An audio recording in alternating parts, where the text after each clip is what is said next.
Welcome to the Higher Self Club podcast. I'm your host, Shay, and together we'll dive deep into topics such as mindset, manifestation, money, business, and wellness so you can feel expanded and empowered to create a life of joy and freedom. I'm so excited to be on this journey with you. Let's get into it. Welcome back to another episode of the Higher Self Club podcast. My name is Shay, for those of you I haven't met before. And this is the second time I've sat down to record this episode today. I recorded it earlier and realized halfway through it cut out. So we're going in for round two. And it's so funny. In my apartment where I record and film these episodes, it's quite noisy. There's a massive building site right next door, which sounds like it's been rained off because it's raining here a little bit right now. So I'm like, absolutely perfect. That's great. And then old mate upstairs, my next door neighbor who lives above us, has decided it's time to learn how to play the drums. So that's perfect. Hopefully you won't be able to hear him. It sounds like he's just stopped. There's also someone drilling somewhere else as well. So apologies in advance for any annoying sounds. I can usually kind of take them out in when I'm editing. There's also two buildings down on the other side of us. They're demolishing a whole skyrise, so there's that noise as well. It looks like they're still working. So lots going on, but it's okay. I think it's going to be fine. The show must go on. I must get this episode out for you because it's important. Because what I want to talk to you about today is people pleasing. Now, this is something that so many people struggle with, especially so many women. When I was reflecting on this podcast and this episode, I was just thinking about how one of my top priorities, my top values in life is freedom. And that was kind of the intention that I had when starting this podcast, was to document my journey with finding freedom in my life because I'm so passionate about helping you to do the same. And initially, when I started on this journey for myself, I thought that freedom meant being able to travel whenever you wanted to and to not have to worry about money and to have a successful business that you could just take anywhere you went. That was freedom to me.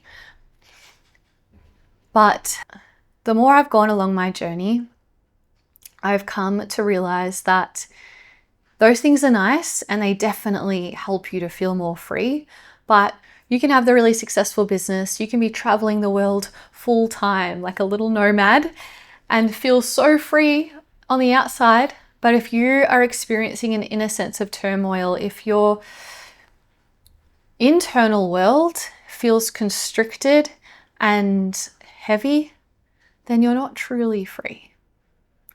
Having freedom in the sense of your external environment is one element, but arguably much more important than that is to create an internal environment that feels free. Feeling a sense of ease in your body, feeling calm, feeling that sense of no matter what happens, I'm going to be okay, I think is what true freedom is. I found more freedom from that than I have from travel. I love travel and I'm going to continue to travel, but having that sense of unshakable sense of self is true freedom. So that brings me to the topic today, people pleasing. And I wanted to speak to you about this because it does challenge that sense of internal freedom.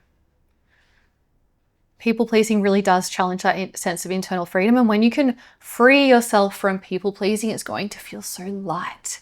And you're going to be able to manifest with more ease because you are so much more rooted in yourself. Because people pleasing, it runs a lot deeper than what you think it might.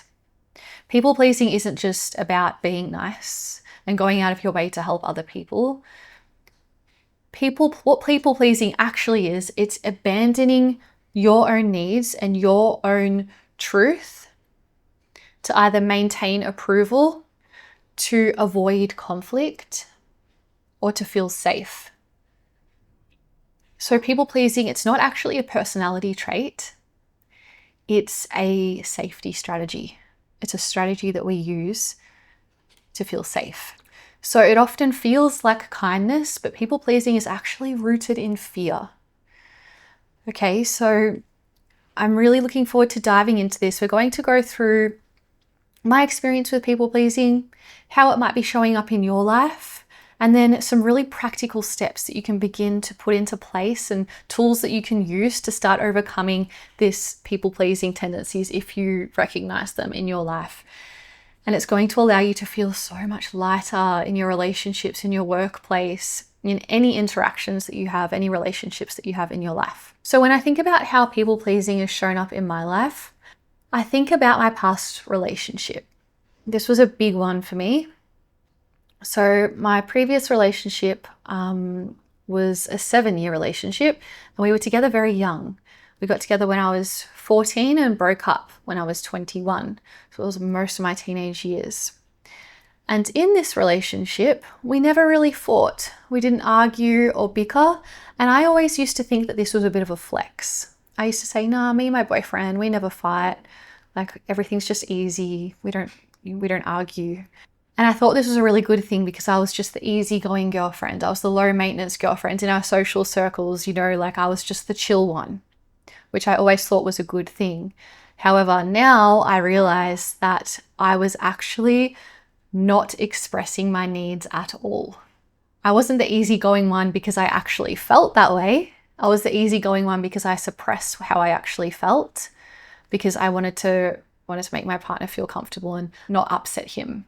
There's so many circumstances that I can think of throughout that relationship where I was deeply uncomfortable, but I ignored that because I wanted to just make sure he was happy. And this is not his fault. How was he supposed to know what I needed if I never spoke up and expressed my needs? So obviously there were times that I can look back and I'm like, that was a little bit obvious that he probably should have supported me a little bit more.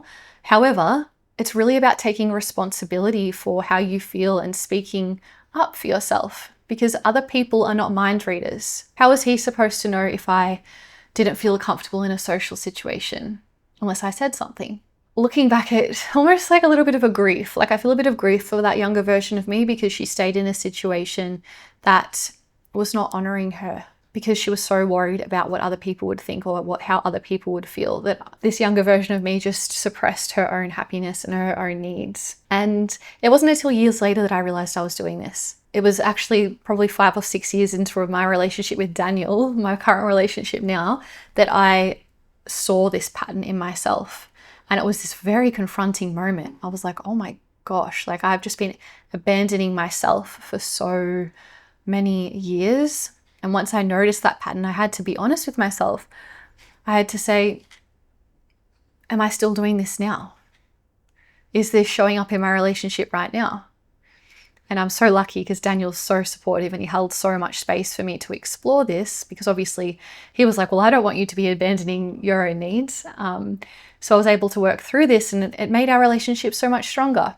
So this is a really good example of how you honoring yourself will strengthen the right relationships. If you honor yourself and speak your needs and that upsets someone else, then maybe that's not the right person that you should be spending your time with. If you need to shrink yourself and shrink your needs for other people, they're probably not the right people. So when I think back to that past relationship, I would abandon my own needs and how I felt because I didn't want to hurt him or I didn't want to upset him. So I'd learnt this behavior somewhere. So usually we form these people-pleasing tendencies from the ages 0 to 7 when all of our conditioning happens. So when I look back into my childhood to examine where I may have formed this type of conditioning, it brings me back to I was the oldest child of 3.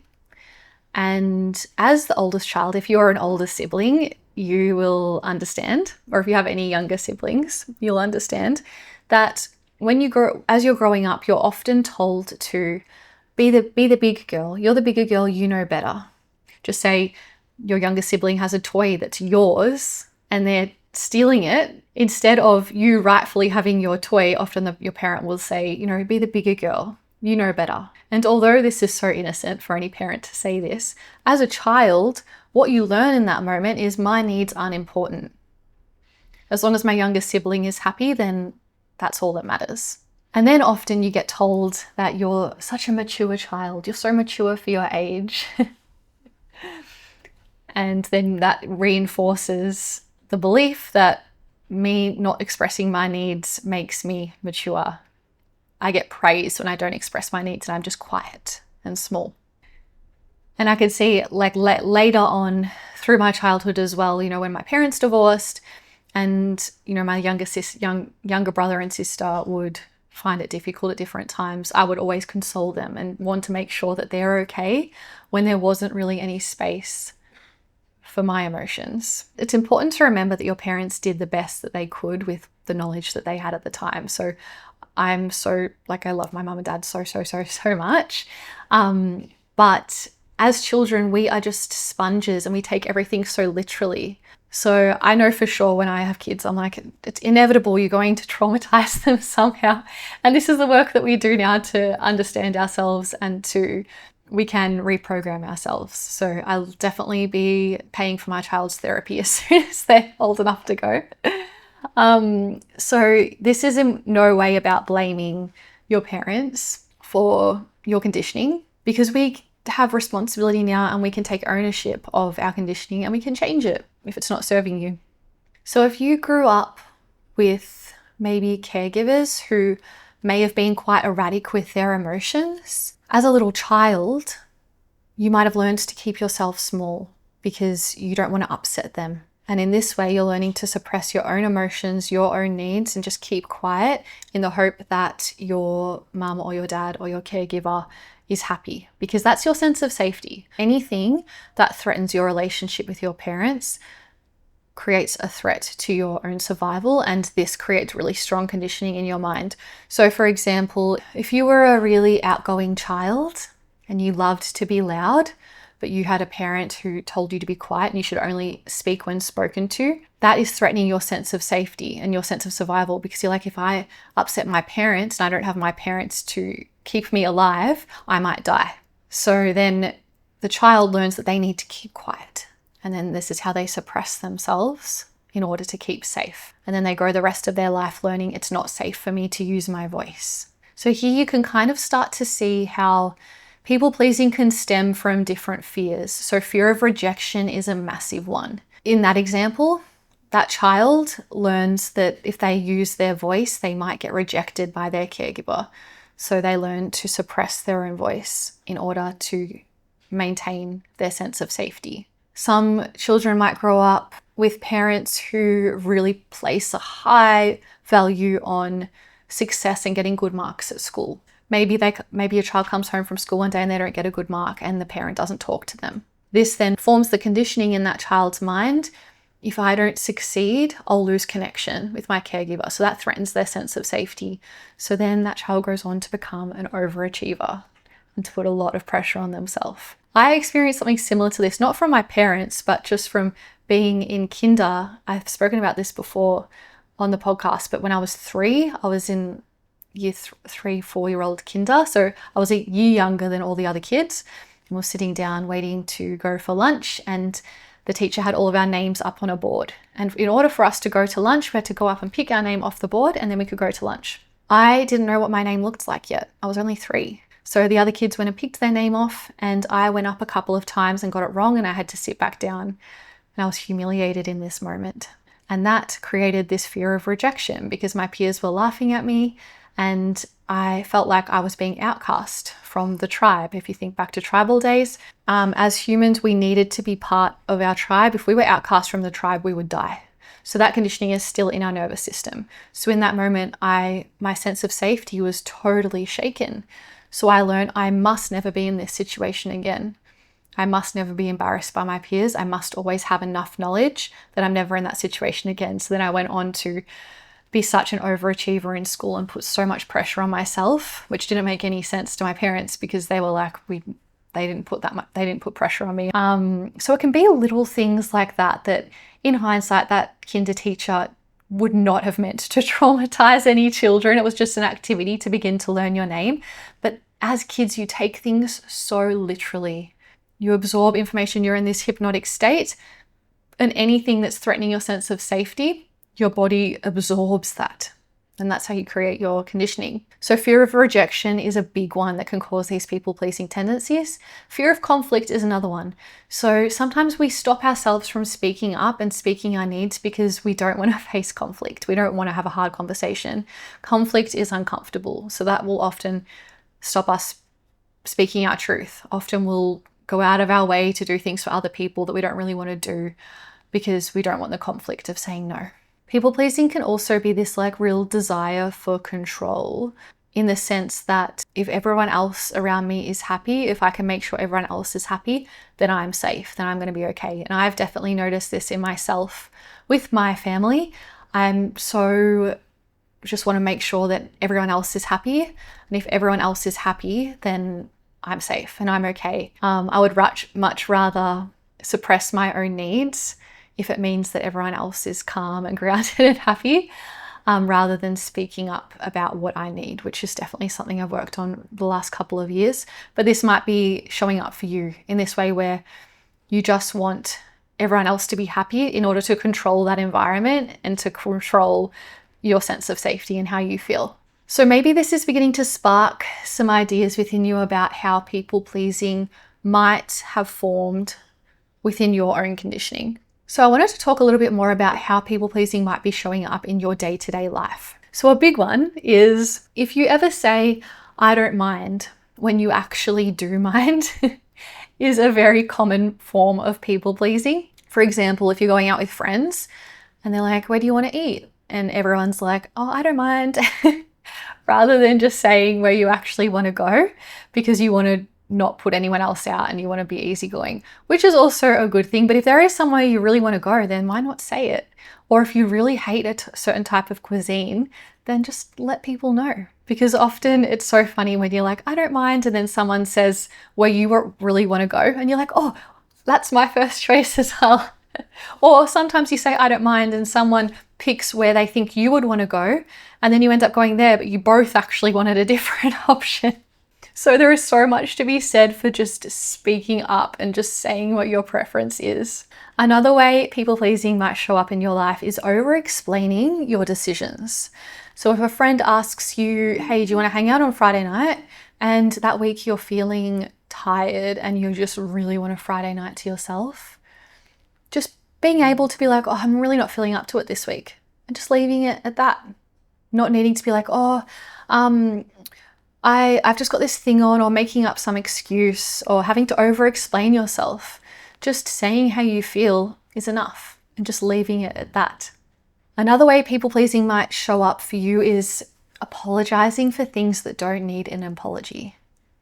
Saying sorry all the time. Another way, we've kind of already touched on this one, is avoiding hard conversations. So maybe there's a dynamic that's playing out somewhere in your life that is really not feeling good for you, or that you have a strong opinion about, or is really just affecting your needs and your truth. And you're avoiding that hard conversation because you don't want to put anyone else out. You don't want to upset the other person. But in doing so, you're ignoring your own truth and you are sitting in discomfort. At the end of last year, I had a series of very uncomfortable conversations in my life. It was like, I don't know if it was like the end of the year of the snake going to the year of the horse. Everything just bubbled to the surface, and I just had to have a couple of really hard conversations.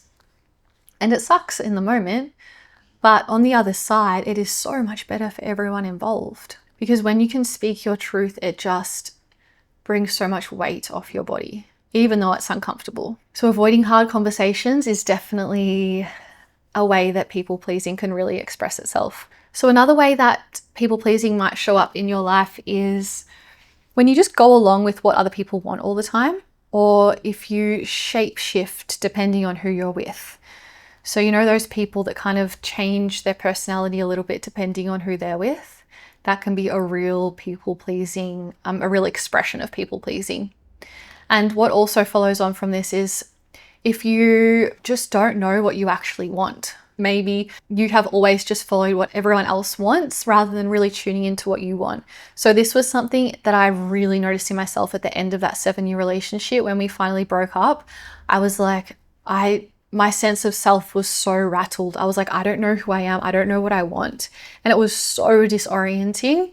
And so, yeah, it just rattled me completely because all that time I'd just gone along with what he wanted. Again, this is not his fault. This is my fault for not speaking up about what I needed and what I wanted. And as I'm going through these, you might be thinking, okay, I understand, but I don't want to sacrifice being like a nice, kind person just because I'm not trying to be a people pleaser. But I just want you to know that being kind and genuine and being a people pleaser are two completely different things. You can be generous and loving and thoughtful and kind and not be a people pleaser. The difference between the two is really your intention behind what you say and what you do and how you feel when you are making a decision or when you're in an interaction. So I'll give you a really solid, concrete example of this. I have a friend or a couple of friends that I meet in the mornings to go for a walk sometimes, and we live about 25 minutes away. So what we do is we take in turns traveling to each other's house, just so it's fair. Let's just say, if I was a people pleaser, I would say to my friend, I'll drive to you. So I drive to her. The next time we meet up, she says, oh, I'll come to you. And I'm like, oh, no, don't worry. I'll come to you. I don't mind. When really I do mind. So then I drive to her again. Then the next time comes around, she says, I'll drive to you. And then I say, oh, no, don't worry. No, I'm so happy to drive to you. Even though I'm not happy, I just don't want to inconvenience her, so I drive to her again. Eventually, she's going to stop asking because she just assumes that I always want to drive down to her. Now, if I don't truly want to drive there, but I'm just doing it because I don't want to inconvenience my friend, that is people pleasing because I'm abandoning my own needs and my own truth. On the other hand, just say I was really sick of being in my apartment, being in my area, and I wanted to get out once a week and go to a different area. So I was more than happy to drive down to her every time. That's a different story. That's acting out of honoring yourself because you're so happy to, and it feels good for you to get out and go somewhere else. So that is an act of self-love and self-honoring. That's a different story. So it comes down to, how does it feel in your body? Does it feel like resentment? Does it feel like a contraction, like oh, I don't actually want to do this? Or does it just feel good in your body? So that's how you can tell between whether you're acting out of being like a people pleaser or if it is a true sense of genuine love and kindness. So here you can kind of see how people pleasing is really rooted in fear of what the other person will think, fear of upsetting someone else, fear of inconveniencing someone else, whereas kindness, true kindness, it's rooted in love. It's rooted in love for yourself and for the other person as well. And the cost of really playing out these people-pleasing tendencies can be a number of things. It can really cause a lot of resentment to build in your relationships.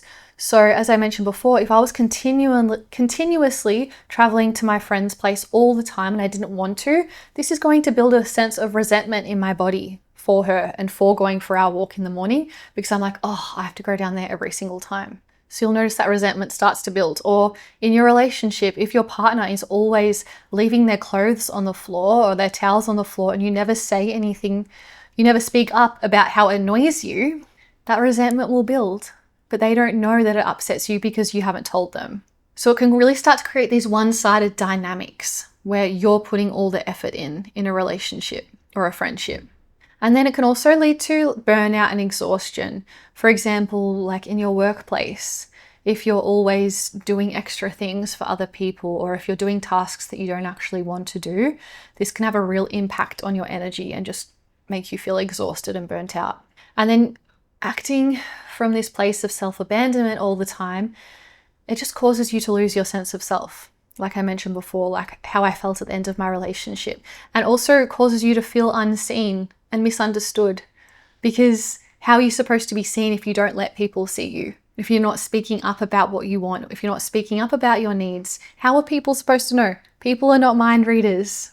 People are not going to be able to understand you if you don't give them the information that they need to be able to understand you.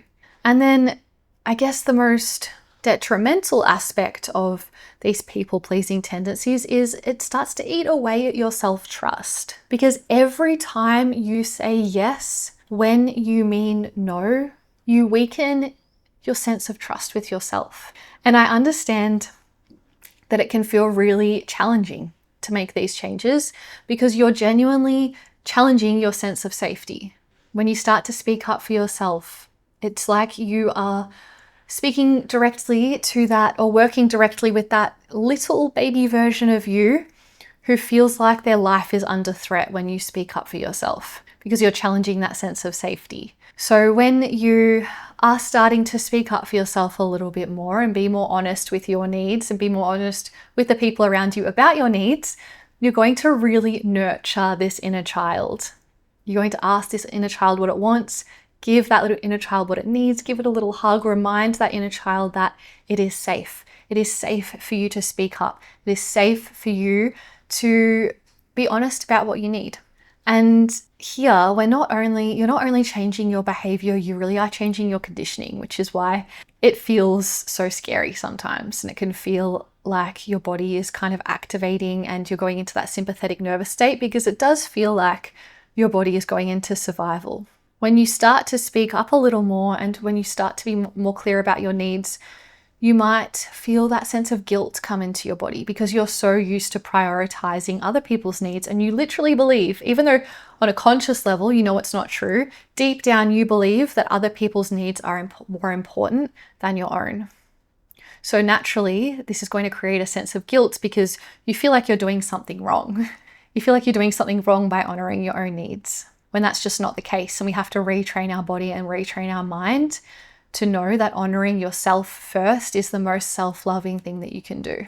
And this can also mean a deeper shift in identity. You're going to shift from that I'm easygoing, I'm low maintenance, I don't ask for much, I'm the nice one, into this new, more rooted identity that's like, I honor myself. My needs matter too.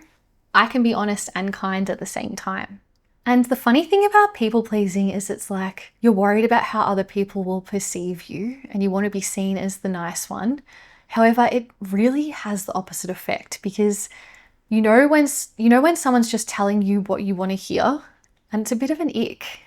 People can see right through it. It is so much more attractive and so much more magnetic when you speak your truth. People don't respect you when you abandon yourself. So letting go of all this people-pleasing ickiness is just going to allow you to come back home to yourself, to honor yourself, to speak up for yourself. And it's going to feel really freaking good. So I want to give you some practical tools that you can begin to use to really put this into action. So the first one is called the pause. Now, this is when, if you don't know the answer to something, if you are invited to a party and you're like, oh, I'm not actually really sure if I want to go or not, simply say, let me get back to you. Or thank you so much for the invite, let me get back to you. There is nothing worse than when you say yes to something you want to say no to, and then it gets to right before the event and then you cancel, which is just hurtful and rude, I think, if you cancel on someone at the last minute, especially when you just knew from the beginning that you didn't want to go. So if you don't feel comfortable saying no straight up, or if you're not sure if you actually want to go or not, just that simple pause, let me get back to you on that one. And then you can take the time to check in with yourself, to check in what you actually want to do, and then make a decision from that place in a way that will honor yourself, rather than just saying yes straight away because you want to tell that person what they want to hear. Because you can tell them what they want to hear, but then down the track, if you don't end up following through, that's going to hurt them even more in the end. That's the funny thing about people pleasing as well. It causes people to tell others what they want to hear, even if they can't follow through on that thing, which causes more disappointment down the track. So just taking that pause to be able to come back to yourself, to check in with yourself, and then make a decision is going to allow you to honor your needs a little more. The next tool is what I like to call a body check. So this is simply just tuning in with what your body is telling you. Again, someone asks you if you want to go to an event or a party. Tune in with your body. Is your body going, oh, contracting? That could be a sign that maybe that's not aligned with you. Do you feel a sense of excitement and expansion? Then perhaps that would be a yes. So your body is linked directly to your intuition. Your body will tell you. whether or not that thing is right for you. The next tool is actually a question that I think is really powerful. This question is, am I saying this to be honest or to be liked? Am I saying this to be honest or to be liked? And that will, when you start to check in with yourself, that will help you to build some self-awareness over whether you're speaking from your truth or whether you're speaking from just telling the other person what they want to hear in order to be liked. So am I saying this to be honest or am I saying this to be liked? So those are 3 tools: the pause, the body check, and that question. So you can start small with these. Just start in low stakes situations. Maybe it's a friend asking you to hang out on a Friday night and you don't feel like it. And you can just say, you can maybe pause and be like, let me get back to you. Or you can just say straight up, oh, I'm really not feeling up to it this week. Don't over explain yourself. Just leave it at that. I feel like I'm in a place within my social circle now where that's very normal and I would have no discomfort around saying that anymore. I know back in the day, I definitely would have. I would have felt like I needed to make up an excuse like, oh, I'm not feeling well or I have a migraine or something like that. Or you say, like I remember like when I was younger, I would say yes to going out and then on the night I'd be like, oh, I've got a migraine, knowing full well that I never wanted to go. So now it's very accepted in my social circle to just be so honest. If I'm asking a friend out for dinner and they don't feel up to it, I don't want them to come if they don't feel up to it. I would much rather us go when everyone's in a good energy and everyone wants to be there. So this is another thing. If you express your needs and express your boundaries to someone and upset that person or feel like you have to shrink yourself in order to keep them happy, then perhaps that person is not someone that you should be spending your time with. So this is something also to consider. I've done a whole other episode on boundary setting, which links really nicely to this episode. It is episode number 13. It's called Protect Your Energy, the Essential Guide to Setting Boundaries. So that's a really great one that will support the information in this podcast. So starting small in those low stakes situations. Another good one is like if you at a restaurant or you're getting a coffee and you get served the wrong thing, for example, instead of just being like, oh, well, it is what it is, just say it. Just go back and be nice. Be like, hey, this isn't what I ordered. Do you mind if I have what I ordered? I mean, you paid for it. You should be receiving the thing that you paid for, but often we can just brush it off and be like, oh, it doesn't matter, because we are abandoning our own needs and our own wants because we don't want to upset someone else. So this is another example of a way you could begin to put this into practice. So in closing on this episode, I just want to remind you that you don't need to lose your kindness in this process. It's the opposite. It's about being kind, but this is about including yourself in the kindness that you so easily show to other people. And in showing yourself that kindness, you're going to create such a stronger sense of magnetism and ease in your body by honoring yourself and what you need and what you want. And although it can be uncomfortable at first, I promise you it will feel so freeing when this becomes second nature to you, just being honest with yourself. And then once you're honest with yourself, you can be honest with other people. It is very much about first coming home to yourself, your own wants, your own needs, to then be able to express that and communicate that to people. So I hope that some of this landed with you and maybe planted some seeds as to where you can begin to start honoring yourself in a deeper way. Thank you so, so much for listening. I will speak to you next week. I hope you have the most beautiful rest of your day. Bye for now.